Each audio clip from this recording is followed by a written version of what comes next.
So story time on how I caught him doing what he was doing. So we already kind of had a really bad relationship, but he's actually really good with his words. So he was kind of really good at making me believe that things are fine, like trauma, it was just the trauma, it was just this, it was just that. So things were already crazy anyways, but prior months to this day, I had already noticed, 6 months to this day, I had already noticed that he was detaching from our family. Like, he wasn't going grocery shopping with me anymore. He wasn't helping me really with anything. Like, we used to cook dinner together, we used to try to make new recipes together. Like, being in the kitchen was our thing. Like, just being together as a family in general was our thing, and it just stopped becoming a thing. My son, he cuts my son's hair, and suddenly that stopped. It was like my son had to keep, we had to keep like, hey, are you gonna have time to cut his hair? Are you gonna have time to cut his hair? And then it just came to a point where I was like, you know what? I'm done relying on him. Like, even stuff with my car, stuff around the house. Like, my dad started noticing just everything. And then, so I was like, you know what? I'm just not gonna take, like, I'm gonna call my brother-in-law, because my brother-in-law gets his haircut every Friday. So I called my brother-in-law, and I asked him if he could take my son to get his haircut with him, which he said yes, of course. And then, so he took him to go get his haircut, and after that, it just became like a thing. Like, I would just be like, hey, do you think you could take him again this Friday? Because I know he went every Friday, so as long as I tell him early, he'd be like, yeah, like, cool. And then, so that just stopped completely, and I was just like, dang. Okay, that had nothing to do with this. Basically, how I found out was,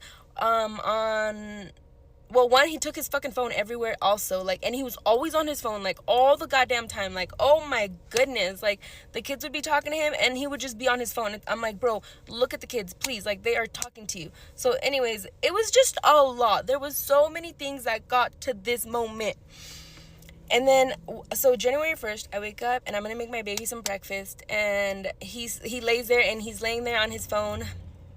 And then I'm like, of course, you know what I mean? He's on his phone while I'm over here trying to get breakfast, and we just stayed up late because it was just New Year's, and we did fireworks and champagne like a family. Anyways, so he goes to go put his contacts in, and I'm like, I bet you he didn't take his phone, or I was like, or maybe he did, but my gut was just like, just go check. So I did. I went to go check, and I'm checking the phone. I don't see anything. I'm like, okay, whatever. And then as I'm going to put the phone down, like, I'm literally going to put the phone down, right?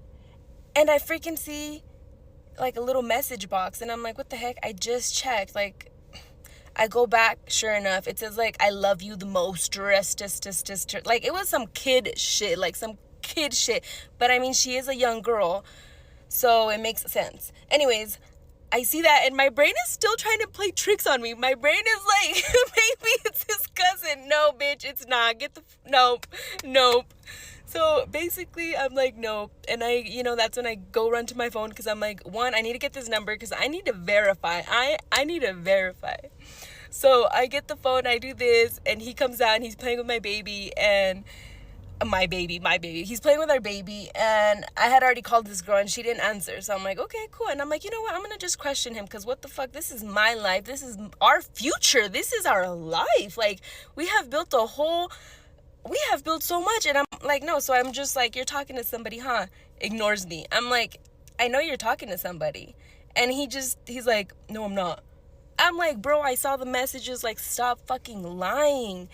Anyways, he didn't even know I knew that I knew her number. He didn't even know that I knew her name, that I knew that they worked together. He didn't know any of this. He just thought I was dumbfounded. Bro, by 1 o'clock, I had left my home by 12 o'clock.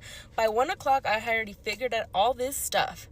And I think what triggered me to leave the fastest was the fact that they were saying I love you to each other. That was weird. I was like, I love you? Like, your energy his energy when he'd come home from work was so dead and dry to my kids and towards me, that I'm like, you're over here giving some bright ass energy to some young girl from your work, but yet you're coming home and making our fucking life miserable? Oh, fuck no, I had to leave.